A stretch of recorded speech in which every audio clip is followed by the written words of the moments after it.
Firing. He's going for Landry down by the end zone. A tumbling catch for a touchdown.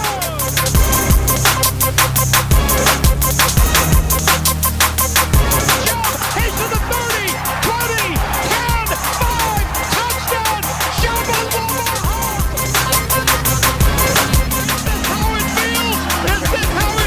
Welcome back, Survivors, episode 31, season 4. This is Surviving the Season from the Baywater Studios in Tampa, Florida.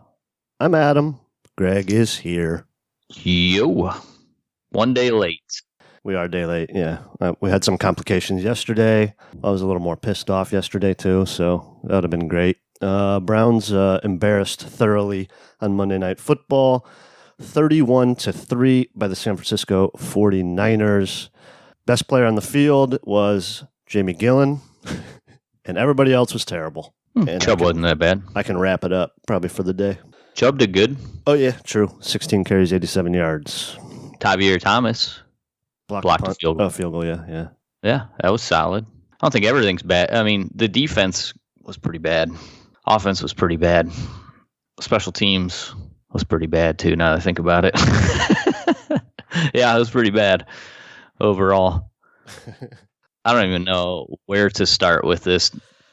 I mean, you threw for 100 yards. Well, 120, I guess, if you count Odell Beckham. Yeah, on the first play of the game. But then you take away the sacks, and you're down to under 100 yards on the passing, which is absurd.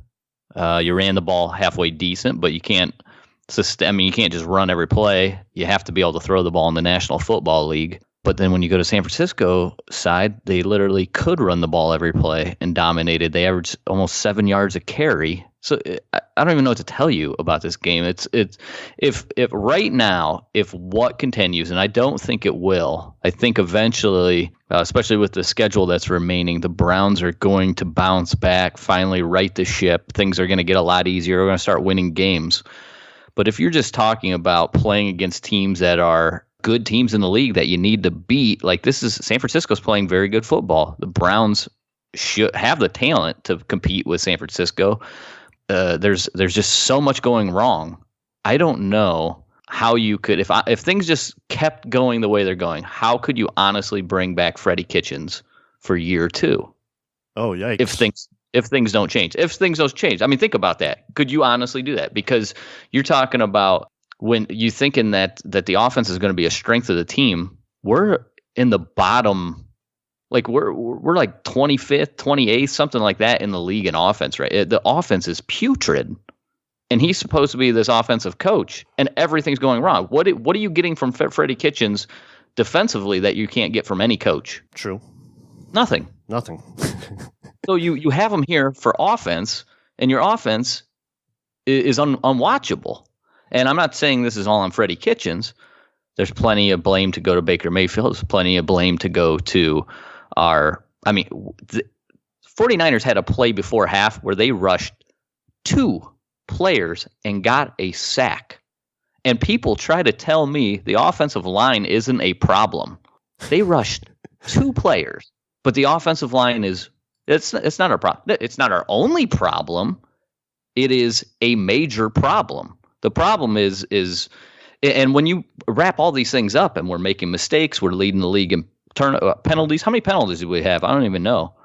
Did we have a lot this game? That's a good question, Greg, and I got an answer for you. Okay. We had 7 penalties for 55 yards. Yeah, well, 7 again. That's a lot. I mean, are we going to have a game where we have like 2 penalties by the end of? No. So 7 penalties. We got to, if we're not leading the league, 7. We're second in the league. Okay. So you have endless amounts of penalties. You have players that are running routes right next to one of another over and over. There was Jarvis Landry and Beckham are falling over each other in the end zone on one play.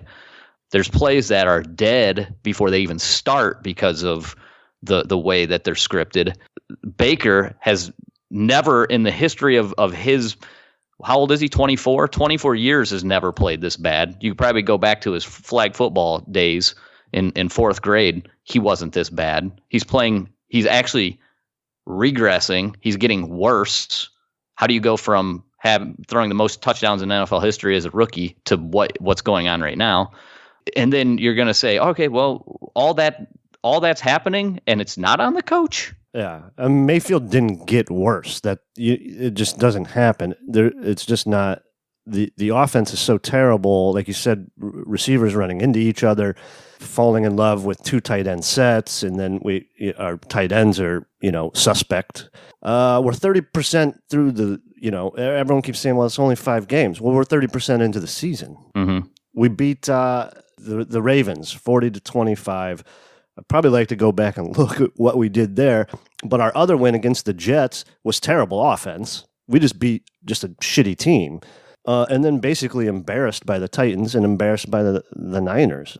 And everyone keeps saying, point. well, it's just one game. We can get a turn. I don't know if you can get it turned around.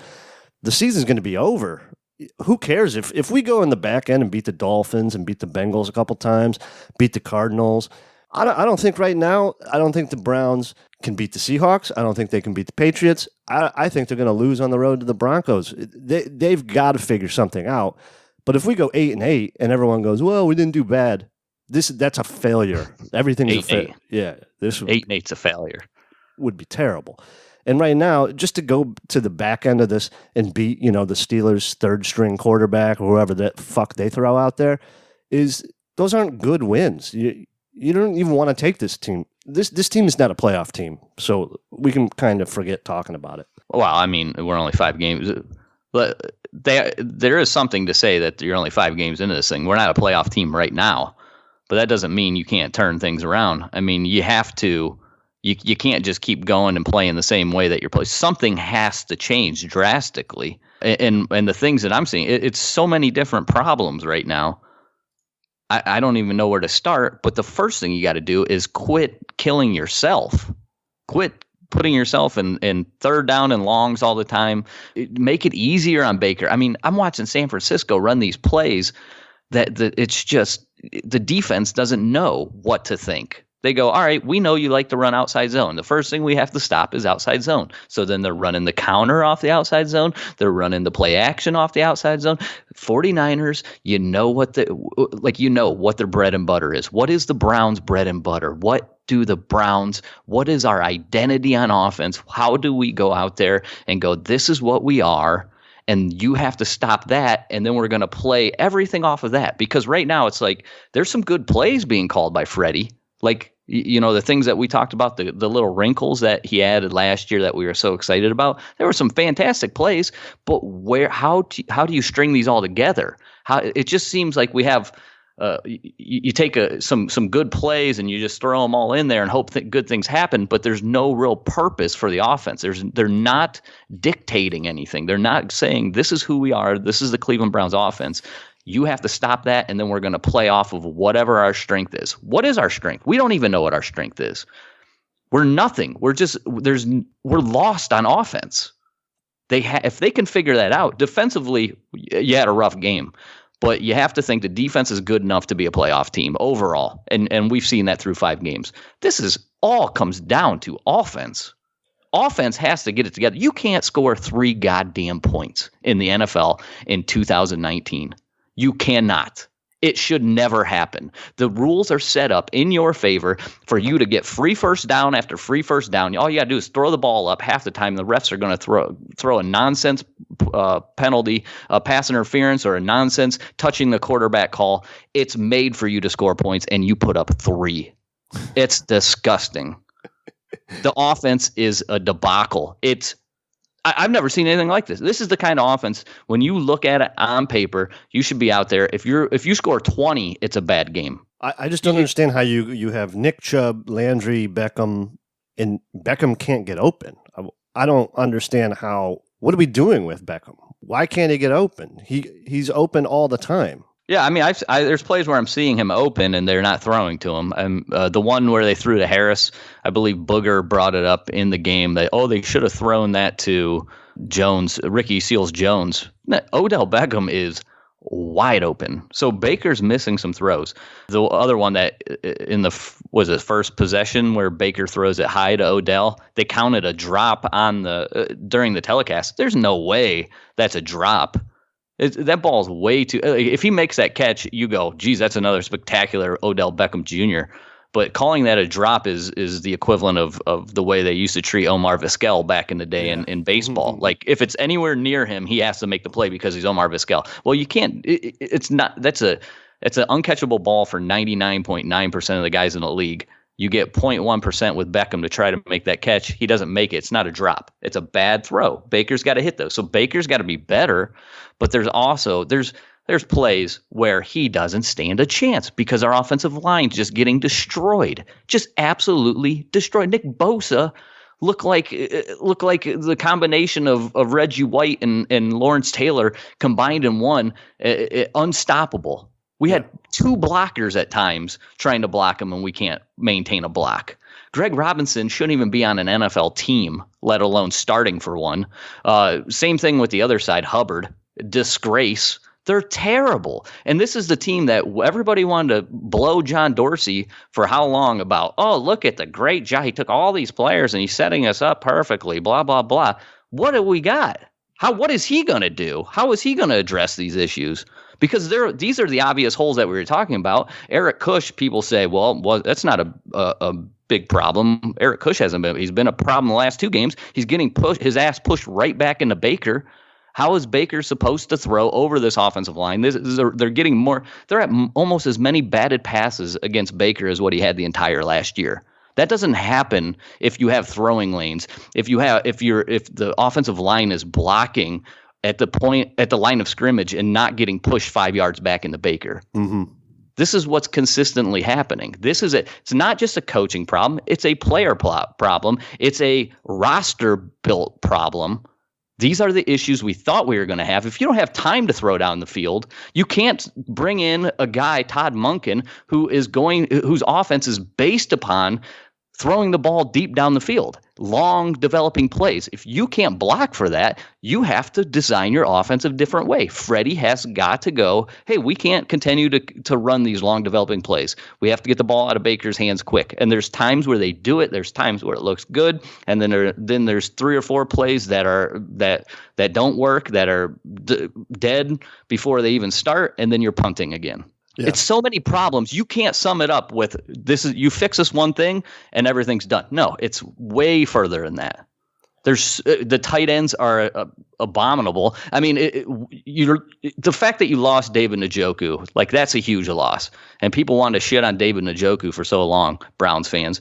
And now we're seeing how important he is from a pass catching standpoint. And Ricky Seals-Jones can give you some of that, but he can't block. And then you're throwing out guys like Farrell Brown, who's getting destroyed. There's times where you actually have Harris, a tight end, blocking Joey Bosa. When you go back and watch the one play where Harris, I believe this is on either the first or second drive, he's blocking Bosa by himself. There's 3 guys rushing. We have 6 guys blocking. Somehow Harris ends up blocking Bosa by himself. How does that ever happen? It can't. This is a scheme problem. This is 100% in that point. That's a scheme problem. You can't be mad at Harris. You can't go, Harris, you're a tight end. God damn it. You've been in this league 5 years. You should be able to block Nick Bosa one-on-one. No, he shouldn't. He shouldn't even be put in that position. If anything, he's chipping. He's helping out your left tackle who got destroyed by Nick Bosa all day also. You're putting yourself in terrible positions, and then the players are playing terribly at the same time. I just didn't feel like you don't even. It's 21-3 at half, and then you come out in the second half and just do the same shit that didn't work in the first half. It's like you got to do something different. Well, we get into the red zone. The game shouldn't have been 21-3. It should have been 21-14. We get into the red zone. We get deep, and this is over and over what we do. We get inside the 10-yard line, and now we're going empty set every goddamn play. It hasn't worked. I think they put it up there, Baker's completion percentage in the red zone is like 25%. I've never seen anything like that. That was before the game. I don't even know what it is now. It's crazy that it could be that bad. And clearly you miss Njoku to be able to go up and get some of these red zone targets. But like I said, Baker's missing guys, but then there's also just terrible plays. Well, Callaway, welcome back. I mean, come on, man. Nice work. How can we make sure he gets suspended for the rest of the season? That's probably in the best interest. Now, and I'm just joking about that because I think that Callaway is going to play an important role here in this team. But the fact that you're going to go out there, I think Callaway maybe practiced 3 practices, and then you're going to put him in a role where he's just out there nonstop. You're setting your players up to fail in that. And Freddie admitted that after the game. Freddie said, you know what, that was my bad. I thought he was going to be able to handle that role. Ease him back into it. He's 1 year into his career. He didn't know where to line up one play. He I don't know what's going on. He typically catches the ball. That was terrible. But you have a guy, Ratley at least knows what he's doing. He's been out there the past couple games. Keep Ratley out there until you've seen it. Maybe they have seen enough in practice. They go, okay, he looks completely ready, and then he comes out here and just poops his pants during the game. I don't know. It's hard to say. Maybe that's what happened. But the way it comes off is that you put him in a position to fail because he wasn't ready to play, Freddie. That comes down to, right? Is that not a coaching issue? If the player looks like he's not ready to play and then you put him out there, the whole team looks not ready to play. Let's be honest. Yeah, it feels like, right from the start, you're just like, oh, okay, well, here we go. 1 first down punt, the pick, 3 and out, a fumble. That's your first 4 drives. And you go, well, San Francisco had an extra week to prepare. They didn't need an extra week to prepare. Yeah. But they did. Shanahan made Wilks look like a high school coach, or what they did. That's what NFL offense is supposed to look like, though. The way they ran over us, that's not supposed to happen. The one long touchdown was clearly, and anybody can see this. You watch Mack Wilson wanting to do the opposite of do your job and run to a gap that's not his because he thinks he knows what's coming. Mack Wilson, you need to maintain your gap integrity. When you don't, you will get 82-yard runs all over you. That was 100% on Wilson. Yeah, untouched. Untouched, well, basically. And then, I don't know, what's going on there? Is he in slow motion at that point? Oh, my gosh. He got walked by like Chubb running by Earl Thomas. Yeah, you're right. So that was on Mack Wilson. Yeah, you got to run all. They ran at Mack Wilson a lot. Here's the thing about the Browns defense, and I said this in the offseason. This defense is built to play from ahead, the same way John Dorsey built his defense in Kansas City. They get after the quarterback, but if you're down, you don't really have the guys, the kind of defense that's going to be like a great run-stopping defense. You just don't. That's not what you're built. You're built on getting after the quarterback, which means you have to get a lead. Guess what we haven't been able to do all year? Get a lead. And if we could, then you have games where it's like we play the Jets or we play the Ravens and Lamar Jackson has trouble throwing against us because we can pin our ears back and get after it. You can't get after it. You take the ball, and that might even be part of the reason why Freddie goes, hey, let's receive the ball, try to get a lead, try to get our pass rush going a little bit, make San Francisco force their hand a little bit to throw. But when they're able to just constantly run the ball and run their misdirection and then play action off the misdirection, you don't stand a chance against Kyle Shanahan. You see the difference right there in what a great offensive coordinator looks like and a guy like Freddie that has some good plays but just kind of throws them out there with no real purpose behind the play calling. Yeah, it's so easy for Garoppolo. Those throws, off in play action after you're running the ball that well, everything is just simple. So pitch and catch for them. And what I say about the second level, they owned the second level because what did they do? They forced the linebackers to come up and then they threw in behind you, and they did it over and over and over. And what is our defensive backs, who of course we know the starters are hurt, they're forced to play off, and then the guys just run easy patterns right in front of them, and Jimmy G throws wide open throws, pitch and catch, the way that our offense should be able to operate, yet it doesn't. Here's some of that in the second half. You've got 3rd and 8, I think it is. Kittle catches it about 4 yards with a guy standing on him, and somehow drags 2 or 3 guys for a first down.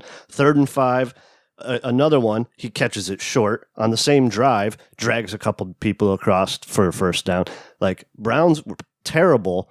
If you're going to play off the guy, then you got to tackle him when he catches it. Yeah. That's the whole idea. That was pretty killer at that point. Yeah, and you're like, okay, maybe we can get back in this game. Well, you can't get off the field. Yeah. And defense is taking a lot of heat, rightfully so. They had a bad game. But this is the first game where you really go, the defense was the defense had a bad game. But you can look, I think the offense has really only had one good game, right? It was the Ravens. So the offense has played 1 out of 5 good games. The defense has played 4 out of 5 good games. So if you just go, it's not a defensive problem here. No. You're right. I mean, it was 21-3. The defense is done against Shanahan. I mean, there's nothing you can do. If the offense can't put up points and keep us close, you're done. Yeah, you're ruined. You and 4 turnovers. You're putting the San Francisco in short fields anyway. San Francisco ran 71 plays and we ran 46. What was the time of possession? 37-22. Oh yeah, that's good for the. How about Browns on third down? 1 of 11. Oh yeah. Let's not even get into that. What are we on for the year? If we were at 27%, we go 1 and 11. What are we at now? You're telling me, okay, so you're a Freddie Kitchens. Let's just say you are a Freddie Kitchens. You back him 100%.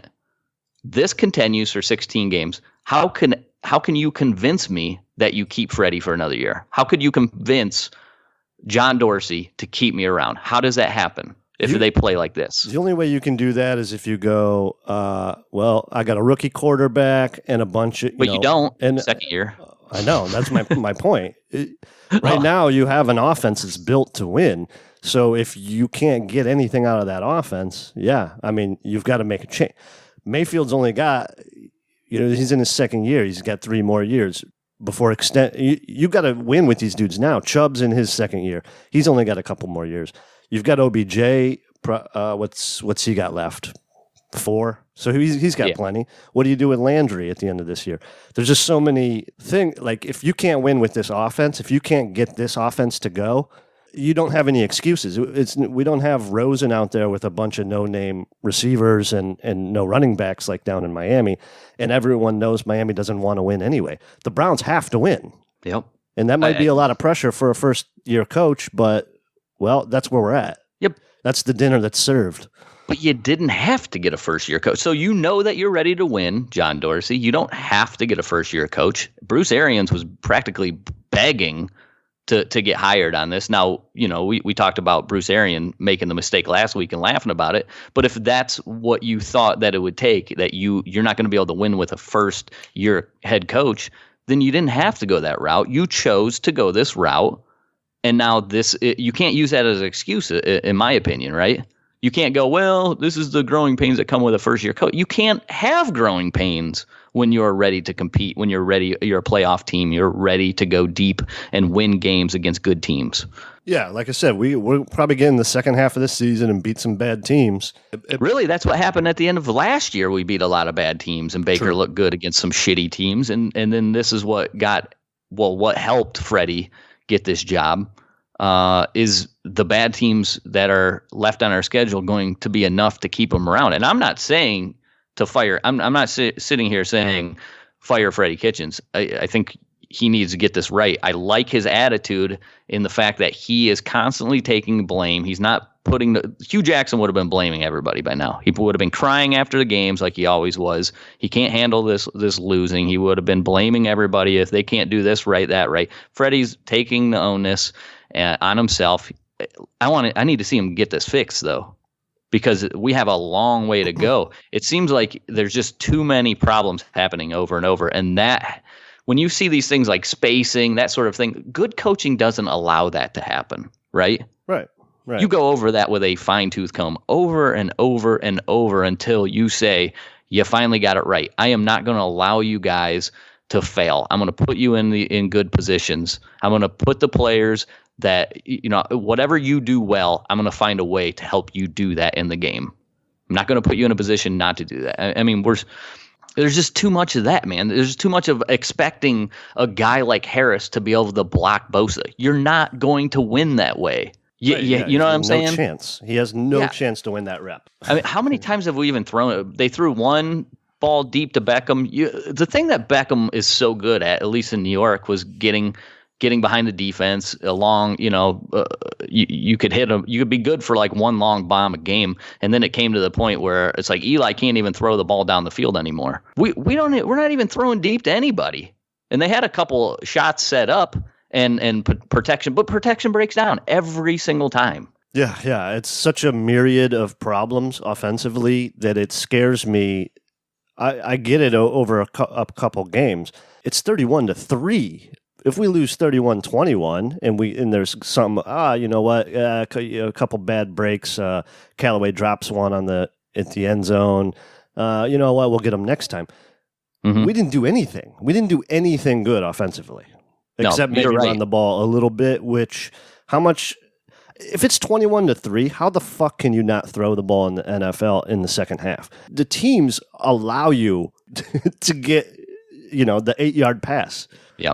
It's so easy for other teams to do. I don't understand why we couldn't do anything. Yeah, the fact that we did this a day behind, I got a chance to go through and like watch our offensive possessions, and in every single play, it's just one thing after another of somebody's messing up. This is what happened. This is what screwed up that play.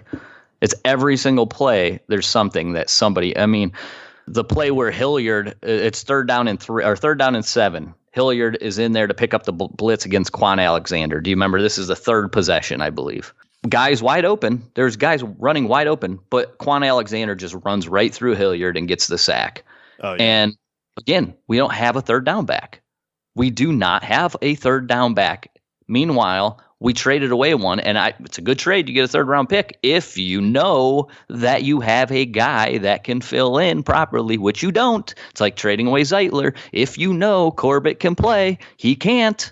You can't make those mistakes, right? You have players that can play when you're ready to win. You can't create another hole because you already knew you're going to have issues with your offensive line. You already knew it was going to happen. You knew that, or you should have known Hilliard's not going to be able to step up in this role properly because he hasn't been asked to do it before. And you have a guy there with Duke. Just make it work. Make it work until Kareem Hunt gets back, and then go ahead and trade him if you want to. These are like little things that they should have done with their goddamn roster building, and they don't. They completely Dorsey blew it on those parts.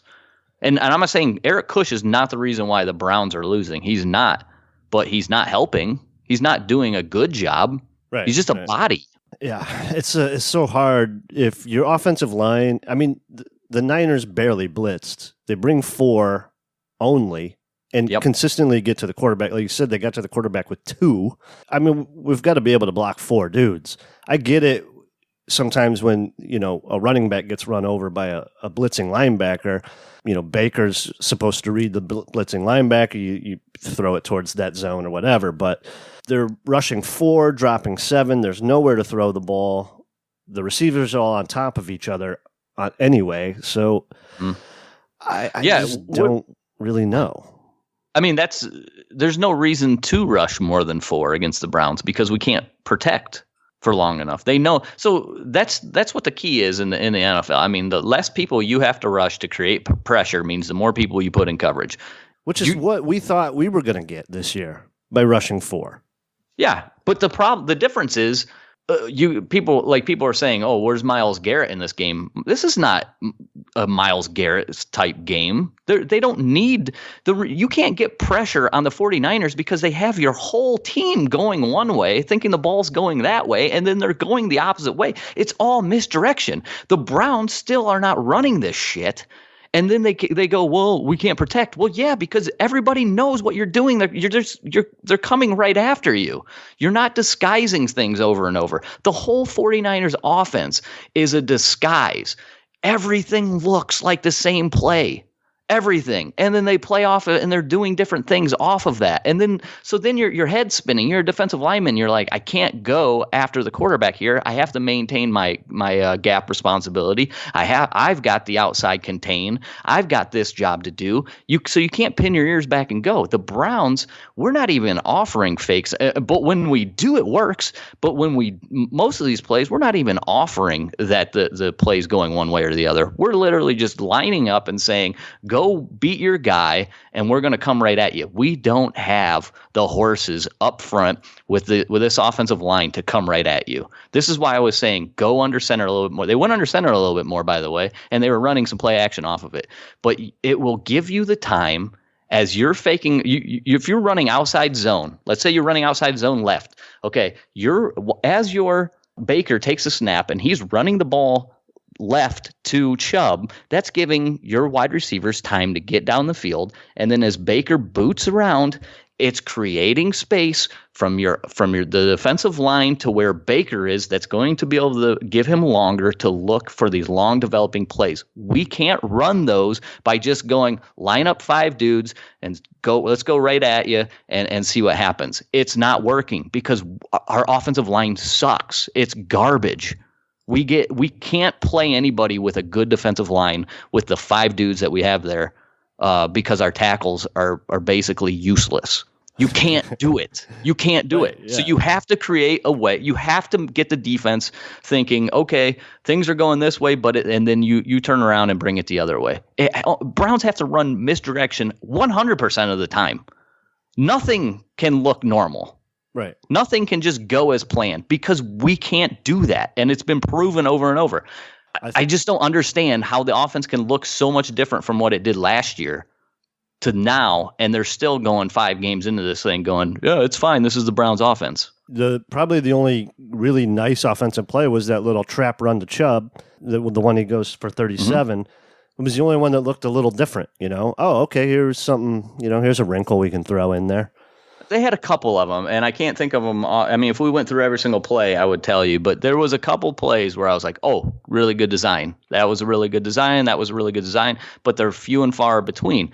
But still, we don't have the bread and butter play, right? We don't have this is what we do better than you, and we're going to win on it 75% of the time. And then when you are expecting it, we're going to do something that looks just like it, but is completely different, and that's what's going to screw you up, right? All the good teams do that. New England, what do? They throw those out passes, out pattern, real quick passes all the time. Edelman just kills teams with that. And then when you had Gronk, what did they play off of it? Oh, guess what? Get the linebackers going out there, worrying about that out pattern, and guess what we're going to do? Throw that seam pattern wide open every goddamn time to Gronk because the linebackers are so goddamn worried about Edelman on the quick out that they give up their responsibility, and then it would be Gronk down the middle.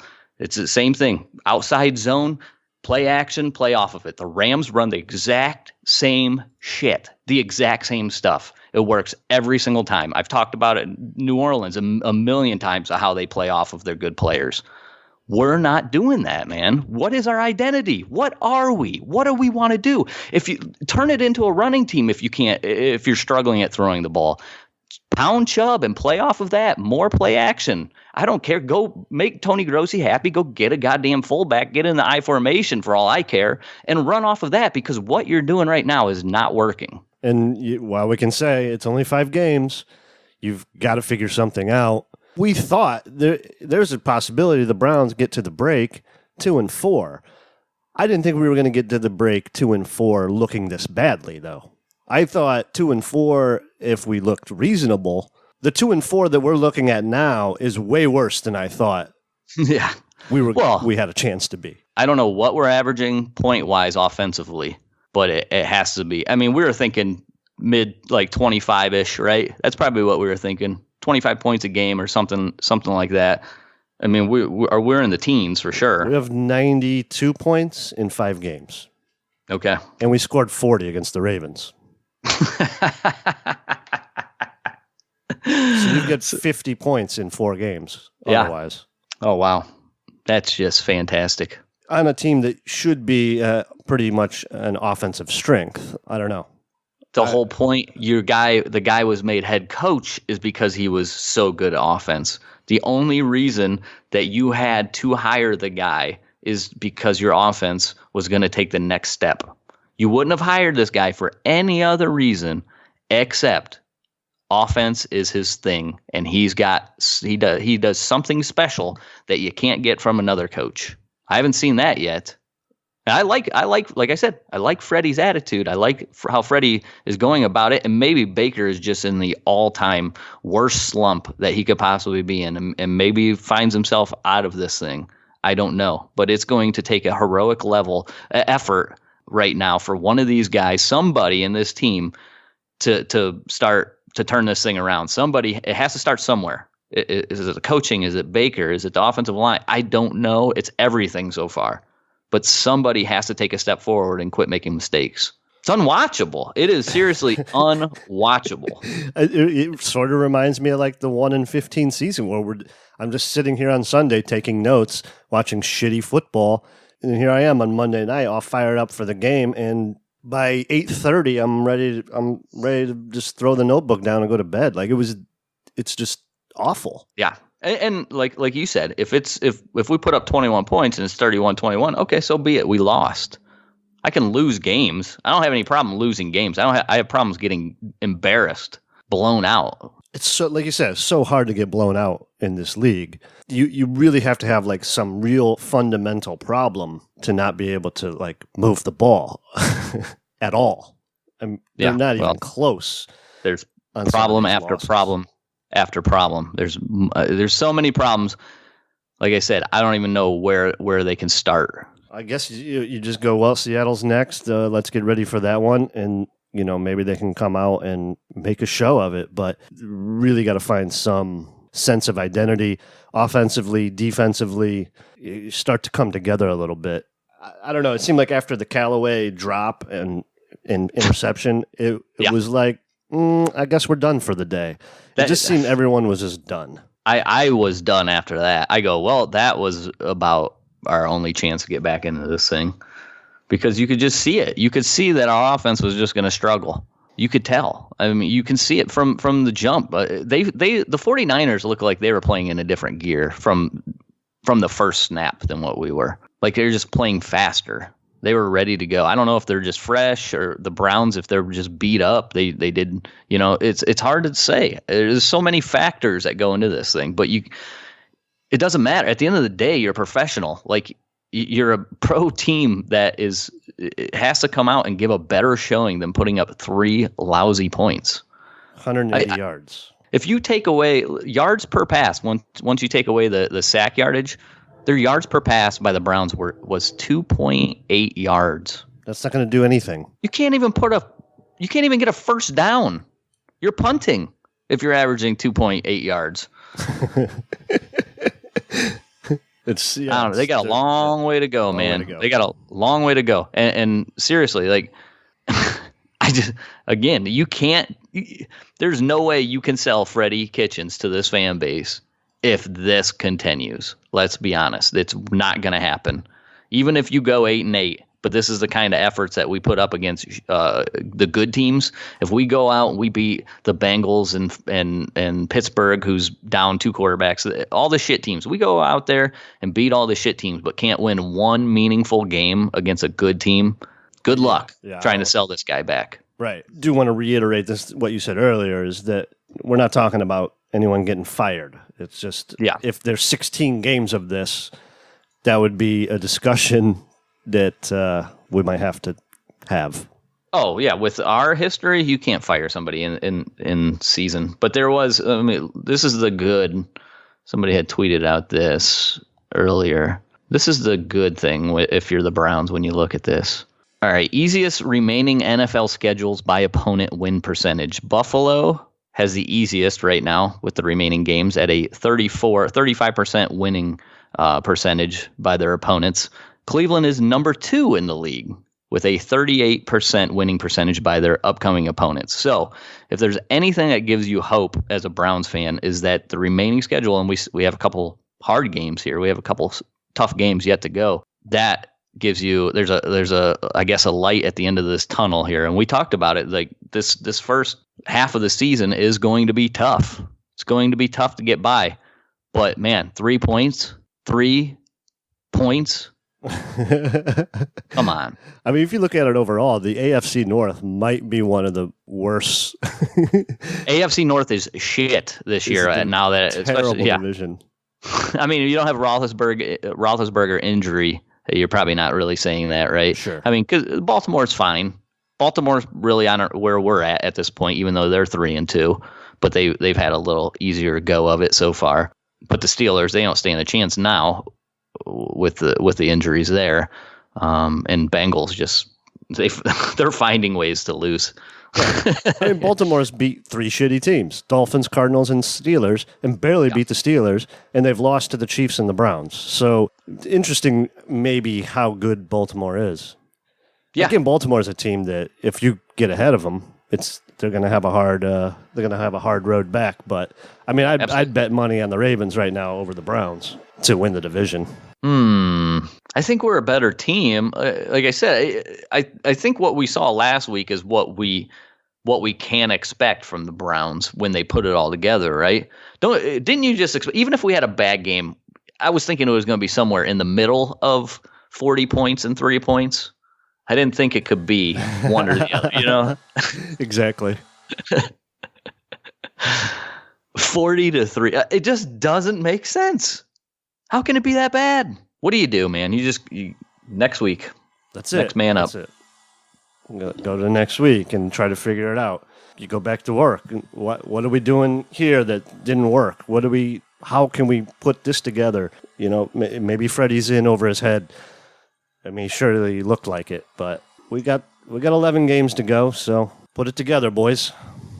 You got anything else? What's our Twitter? Our Twitter is at STS Podcast, and our email is survivingtheseason@gmail.com, patreon.com/STS Podcast if you want to support the show.